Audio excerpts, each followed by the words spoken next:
Last unit में ये additional topic है आईईपी में।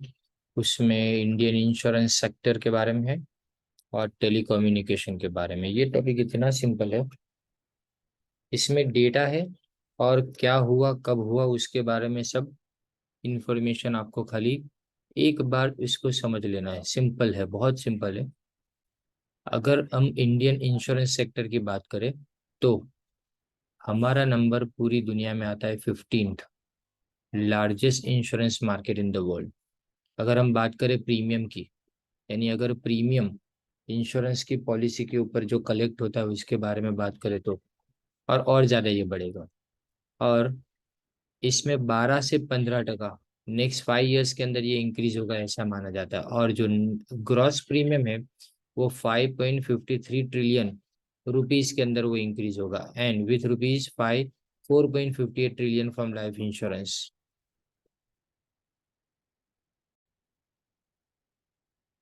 और कितने रुपये लाइफ इंश्योरेंस से मिलेंगे ये आप देख सकते हो, 4.58 ट्रिलियन रुपीज लाइफ इंश्योरेंस से, और बाकी 1.51 ट्रिलियन नॉन लाइफ इंश्योरेंस से। तो जो इसमें इंश्योरेंस सेक्टर का कंट्रीब्यूशन इंक्रीज हो रहा है इंडिया में। और ओवरऑल इंश्योरेंस पेनिट्रेशन यानी प्रीमियम की बात करें as percentage of GDP in India, वो 3.69% 2017 में। पहले 2.71 था खाली 2001 के अंदर, तो मतलब ये इंक्रीज हो रहा है। फिर हिस्ट्री एंड डेवलपमेंट, ये बहुत सिंपल पार्ट है। देखो, जनवरी 1956 के अंदर इंश्योरेंस को नेशनलाइज किया गया, और उस वक्त 245 इंडियन और फॉरेन इंश्योरेंस थे, सबको मिला के खाली एक बना दिया लाइफ इंश्योरेंस कॉर्पोरेशन, जिसको अभी एलआईसी के नाम से जानते हो। फिर 1972 के अंदर जनरल इंश्योरेंस बिजनेस को नेशनलाइजेशन एक्ट पास किया गया, और 1 जनवरी 1973 के बाद जनरल इंश्योरेंस बिजनेस को नेशनलाइज किया गया। जनरल इंश्योरेंस कंपनी की 4 सब्सिडरी ओपन हुई, वो दिसंबर 2000 से उसको डीलिंक किया गया। उसके पहले वो 4 कंपनीज खाली इंडिया के अंदर थी, और ये जो कंपनीज थी वो कौन कौन? Oriental insurance company, new India insurance, फिर नेशनल इंश्योरेंस और यूनाइटेड इंडिया इंश्योरेंस।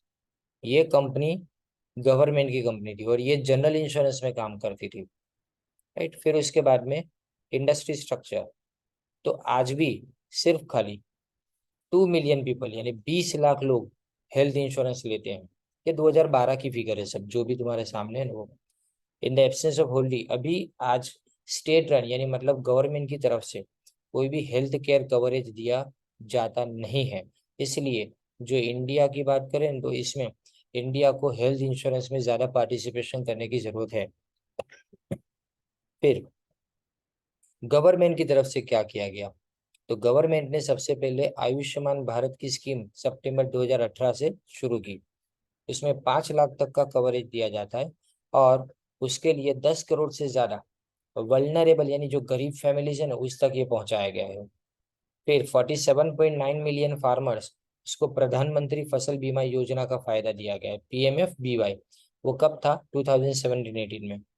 अब इंडिया के अंदर इंश्योरेंस कंपनी, तो दिसंबर 2018 तक इंडिया में 57 इंश्योरेंस कंपनीज थी। इसमें से 24 वो लाइफ इंश्योरेंस में थी, बाकी की 33 नॉन लाइफ इंश्योरेंस के अंदर। इसमें सबसे बड़ा प्लेयर कौन?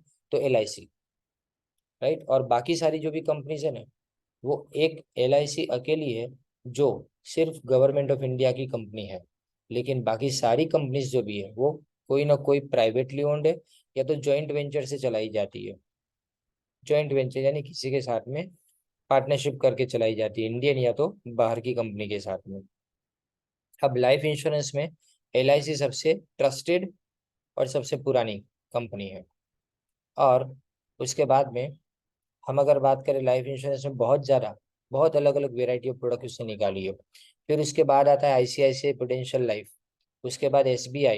ये SBI life insurance joint venture है फ्रांस की कंपनी के साथ में, जिसका नाम है BNP पेरिबस। और ये भी अगर हम बात करें तो लार्जेस्ट प्राइवेट सेगमेंट के अंदर और third most dependable insurance company है इंडिया के अंदर। किसकी बात करें? अपने SBI की। Next in line HDFC standard life insurance आता है। Standing third in the list of the top private, यानी पहली आईसीआईसीआई, दूसरी एसबीआई और तीसरी कौन सी आती है, एचडीएफसी। ये मैक्स लाइफ इंश्योरेंस उसके बाद में 5वें नंबर पे आता है। ये सारे कंपनीज उसका इम्प्रेसिव क्लेम सेटलमेंट रेशियो है 95%। अब इसका मतलब क्या, क्लेम सेटलमेंट रेशियो का मतलब सीधा सीधा ये होता है कि ये लोग है ना क्लेम जल्दी क्लियर कर, यानी 95% क्लेम मंजूर हो ही जाते हैं। यानी 100 लोग अगर क्लेम करेंगे उसमें से 95 के क्लेम मंजूर हो जाते हैं, लीगल जो होते हैं इसकी बात करें। और कंप्लेन रिड्रेसल रिकॉर्ड, यानी कंप्लेन अगर कोई भी है ना तो उसको तुरंत सॉल्व किया जाता है। फॉलोइंग द टॉप 5, उसके बाद में दूसरी कंपनीज भी आती है, बजाज एलियांज है, बिरला सन लाइफ इंश्योरेंस है। और बिरला सन लाइफ इंश्योरेंस को बैक कौन करता है, उसके पीछे आदित्य बिरला ग्रुप, टाटा AIA। ये टाटा ग्रुप और AIA के बीच में, जिसमें 100% कस्टमर ग्रीवेंस एड्रेसिंग और क्लेम सेटलमेंट है। और इसमें क्लेम सेटलमेंट कितना, 96% से भी ज्यादा, तो ये ज्यादा पॉपुलर मानी जाती है। Among leading health insurance providers, होल्डी ऑन गवर्नमेंट कंपनीज जैसे न्यू इंडिया एश्योरेंस कंपनी, वो 1919 सबसे पुरानी कंपनी ये है। कब से, ये 1919 से ही है। और ये खास करके मेडिक्लेम पॉलिसी के लिए जानी जाती है, यानी हेल्थ इंश्योरेंस के लिए। फिर दूसरी ओरिएंटल इंश्योरेंस कंपनी, और इसके बाद में नेशनल इंश्योरेंस कंपनी है। ये सब पुरानी कंपनीज है। लेकिन अगर प्राइवेट प्लेयर्स की बात करें तो प्राइवेट प्लेयर्स के अंदर Max Bupa health insurance, Apollo Munich health insurance, Star Health and Allied Insurance, ICICI Lombard general insurance, और रेलिगेयर हेल्थ इंश्योरेंस कंपनी, और बजाज एलियांज जनरल। ये सारी कंपनीज उसके अंदर काम करती है। अब ये पॉइंट इसके अंदर इंपॉर्टेंट है कि रिकमेंडेशन क्या है, यानी क्या सलाह दी गई है कि इस कंपनीज को क्या करना चाहिए। रिकमेंडेशंस रिलेटिंग टू कंपटीशन, तो जो प्राइवेट कंपनीज है जिनकी 1 बिलियन से ज्यादा कैपिटल हो, पेड अप कैपिटल, उसको इस इंडस्ट्री में अलाउ करने की परमिशन देनी चाहिए, पहली बात। दूसरी बात, कोई भी कंपनी को लाइफ इंश्योरेंस और जनरल इंश्योरेंस दोनों के अंदर एक साथ में काम करने के लिए परमिशन नहीं देनी चाहिए। तीसरी बात, फॉरेन कंपनी को अलाउ करना चाहिए इंडस्ट्री में डोमेस्टिक कंपनी के साथ में कोलैबोरेट करना, यानी उनके साथ में जॉइंट वेंचर करना। और पोस्टल लाइफ इंश्योरेंस, यानी पोस्ट ऑफिस के जरिए से जो लाइफ इंश्योरेंस होता है उसको रूरल मार्केट, यानी गांव के एरियाज के अंदर ज्यादा पॉपुलर करना चाहिए। सिर्फ एक ही state level life insurance company हर स्टेट के अंदर होनी चाहिए, यानी स्टेट लेवल यानी कौन सी, जैसे गुजरात तो गुजरात की एक लाइफ इंश्योरेंस कंपनी हो, ऐसा। And recommendation relating to regulatory body and insurance regulatory body, वो ऑलरेडी सेटअप हो चुकी है, जिसको अपने IRDA इरडा बोलते हैं। ऑफ द सिक एंड ये भी कैसे करना है, सेबी की गाइडलाइंस को ध्यान में रख के, यानी security exchange board of India को ध्यान में रख के अपने को इसको स्टार्ट करना है। अब इन्वेस्टमेंट के बारे में क्या बोला गया है, तो मैंडेटरी यानी compulsory investment, LIC life fund वो गवर्नमेंट सिक्योरिटीज मैच करे। वो पहले कितना था, 75%, अब कम करके 50% कर दिया। यानी मतलब LIC के पास जितना भी प्रीमियम का पैसा आता था उसमें से 75% पैसे गवर्नमेंट के पास इन्वेस्ट करते थे, लेकिन अब वो कम करके 50% किया गया। GIC और सब्सिडियरीज बाकी सब are not to hold more than 5% in any company, वो कोई भी कंपनी के अंदर 5% से ज्यादा हिस्सा खरीद नहीं सकते। और insurance regulatory and development authority, वो प्रपोज किया गया इस कमेटी के द्वारा। और इंश्योरेंस सेक्टर को इसके बाद में 2000 के अंदर लिबरलाइज किया। लिबरलाइज मतलब इसको गवर्नमेंट ने अपने कंट्रोल में से जाने दिया। और सारे रिस्ट्रिक्शन जितने भी एंट्री के थे, या फिर प्राइवेट प्लेयर्स के लिए थे या फॉरेन प्लेयर्स के लिए थे, वो सब कुछ लिमिट को बाकी रख के बाकी सब चीजें हटा दी गई।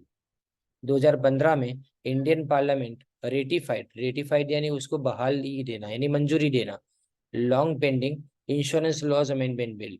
और यहाँ पे insurance company foreign investment limit जो थी वो पहले 26% की थी खाली, अब उसको बढ़ा के 49% कर दिया गया। यानी पहले 26% बाहर की कंपनी इंडियन कंपनी के अंदर इन्वेस्ट कर सकती थी, अब इसको बढ़ा के हमने कितना कर दिया, 49%।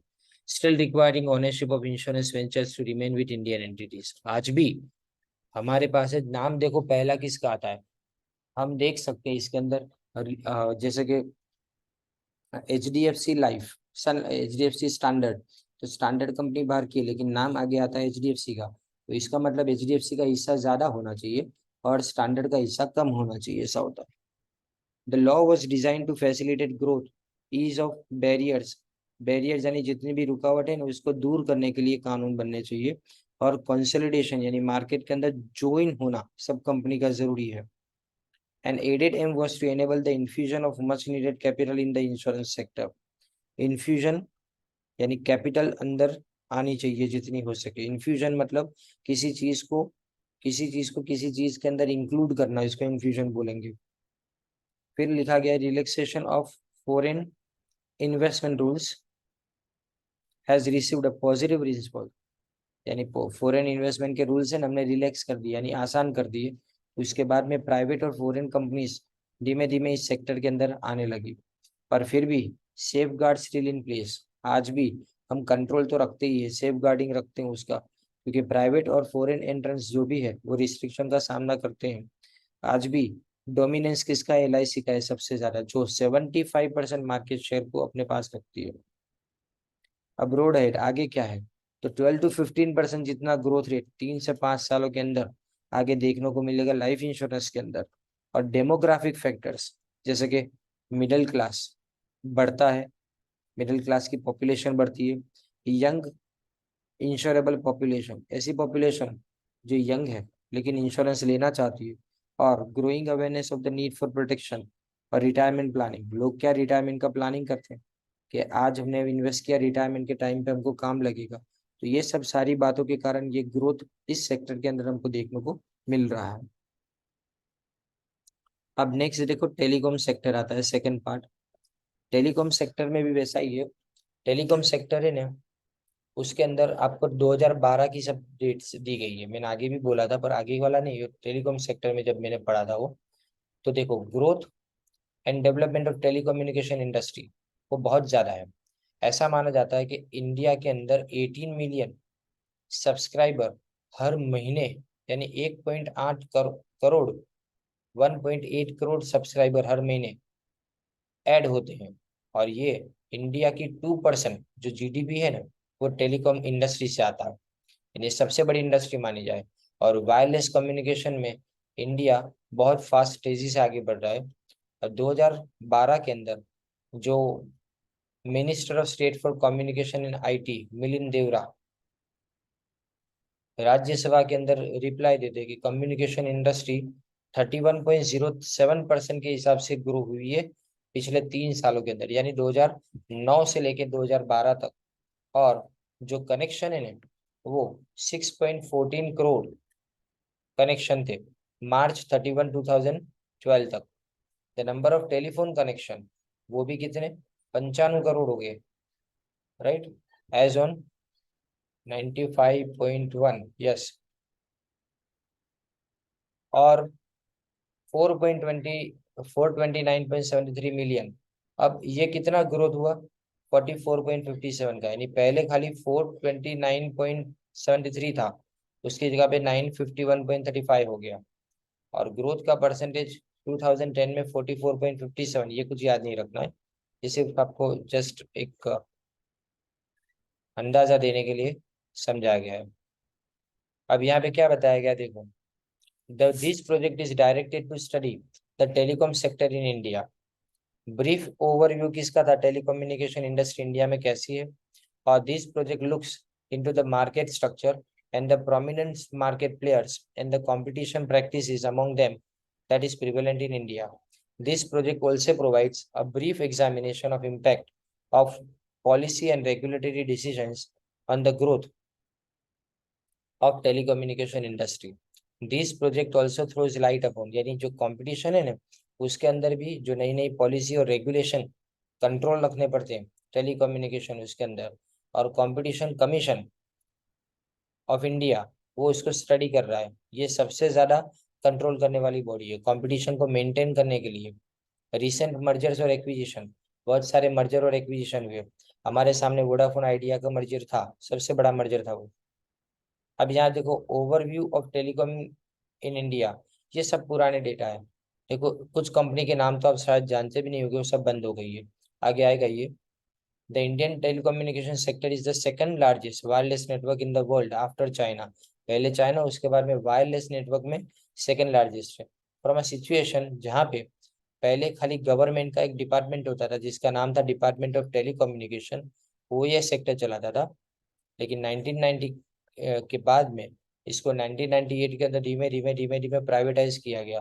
और देखो टेली डेंसिटी कितनी थी, खाली 6 थी तो गांव के अंदर, मतलब 100 जन में से खाली 6 जन के पास टेलीफोन कनेक्शन था, राइट। और 1998 के अंदर 1.94 था खाली, देखो बराबर। लिबरलाइजेशन के 10 साल के बाद भी लगभग समझो, लेकिन अब धीमे धीमे ये इंक्रीज हो रहा है। और यहाँ पे सम मेट्रो सिटीज के अंदर कितनी टेलीविजन बताई गई है, ओवर 50, यानी 100 में से 50 लोगों के पास टेलीफोन कनेक्शन है।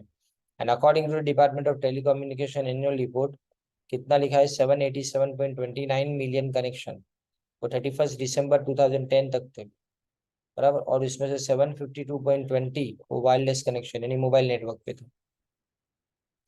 वायरलेस टेलीफोन्स वो ज्यादा फास्ट इंक्रीज हो रहे हैं।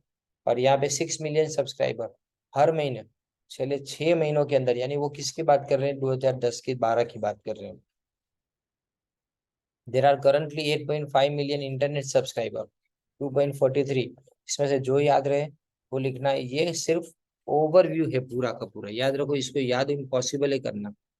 अब यहाँ देखो दूसरा इसके बाद वाला टॉपिक आता है ना, वो मार्केट प्लेयर्स के बारे में। तो हम तो जानते हैं कि मार्केट प्लेयर्स अभी तो खाली 4 बचे हैं, राइट। लेकिन यहाँ पे तो कितने सारे नाम लिखे हैं, देखो पहले तो रिलायंस लिखा है और जियो का नाम नहीं है क्योंकि ये 2012 की डेटा है, 30 अप्रैल 2012। इसमें 15 प्लेयर्स के बारे में बताया गया है। 15 प्लेयर यानी रिलायंस से वोडाफोन आइडिया बीएसएनएल, अब वोडाफोन और आइडिया एक हो गए। बीएसएनएल टाटा बंद हो गया, एयरसेल बंद हो गया, यूनिनोर नहीं है, सिस्टेमा नहीं है, वीडियोकॉन नहीं है, एमटीएनएल नहीं है, लूप नहीं है, एचसीएल नहीं है, कोई कंपनी बची नहीं है, राइट। और जो एक्स भारती लिखा है ना वो एयरटेल। और ये सबका यहाँ लिखा है कि 20% मार्केट शेयर इंडिया में रिलायंस का था। और वो so to battling it out with Vodafone for the second spot, यानी सेकंड स्पॉट के अंदर पहले फर्स्ट सेकंड ऐसा चलता रहता है रिलायंस और वोडाफोन के अंदर। 2012 की बात कर रहे हैं। और आपको बता दूं यहाँ रिलायंस की बात करो, वहाँ जियो नहीं आता। उस टाइम पे रिलायंस था, वो किसके हाथ में था, अनिल अंबानी के हाथ में था। Reliance currently has 154 million subscriber, 154, यानी एक जमाने में यहाँ पे 15 करोड़ सब्सक्राइबर थे। और 15.4 करोड़, और यहाँ पे 15.25 करोड़ सब्सक्राइबर वोडाफोन के थे। और यूनिनोर उस जमाने में मार्केट में 45 मिलियन यानी 4.5 करोड़ सब्सक्राइबर के साथ में, यानी 5% इंडियन मोबाइल मार्केट का। और यूनिनोर इंडिया की कंपनी नहीं थी, वो नॉर्वे की कंपनी थी। और wireless wireline segment public sector and BSNL और एमटीएनएल उसका मेजर शेयर है वायरलाइन के अंदर। उसमें वायरलाइन यानी घर में टेलीफोन आता है वो, और उसमें 80% market share Tata tele service, Bharti Airtel, Reliance, वो उन्होंने भी ग्रोथ बाद में रजिस्टर किया हुआ है। और द वायरलेस सेगमेंट इंक्लूड्स, जो वायरलेस सेगमेंट है उसने भी सिग्निफिकेंट ग्रोथ रजिस्टर किया है। BSNL continues to dominate wireline वो जमाने में। जीएसएम और सीडीएम, अब सीडीएम में तो टोटली बंद हो गया है। सीडीएम में code division multiple except code division multiple access, ये उसका फुल फॉर्म है। जीएसएम यानी global service for mobile, GSM और सीडीएम है ये दोनों जो भी इंफॉर्मेशन है ना वो सब बहुत पुरानी इंफॉर्मेशन है। और ये इंफॉर्मेशन में सीडीए में तो फोन बंद हो गया टोटली, और सिर्फ जीएसएम बचा है। इसमें यहाँ लिखा है एयरटेल है, Reliance communication, Vodafone, Tata, BSNL, Idea और एयरसेल वो मेजर शेयर प्ले करते हैं। And for broadband and internet sub sector, high growth in broadband outreach is expected to drive the next phase of growth in the telecom industry. While broadband connections are increasing rapidly, India में broadband 0.7% और world wide outage कितनी 8.1% है। उसमें भी की player में BSNL, MTNL, Bharti, Tata, Reliance, Sify, U telecom, data Infosys, Hathway, अब हेथवे को अपने जीटीपीएल के नाम से जानते हैं। And following the 3G and broadband wireless access, जिसको BWA बोलते हैं, auction, the data sector is expected to grow rapidly. ये बहुत सब पुरानी डेटा है। तो मैं ऐसा सपोज करता हूँ कि टेलीकम्युनिकेशन के बारे में, टेलीकॉम सेक्टर को अपने याद नहीं करना है, खाली एक बार मैंने जो बताया उसको खाली रिकॉल करने की ट्राई करना इनकेस अगर पूछा जाता है। लेकिन यहाँ रिकमेंडेशन आपको पूछे जा सकते हैं। ये जो रिकमेंडेशन रिलेटिंग टू कंपटीशन और इन्वेस्टमेंट है ना, वो ये सेक्टर में यानी इंश्योरेंस के अंदर पूछे जा सकते हैं एडिशनल में। All the best.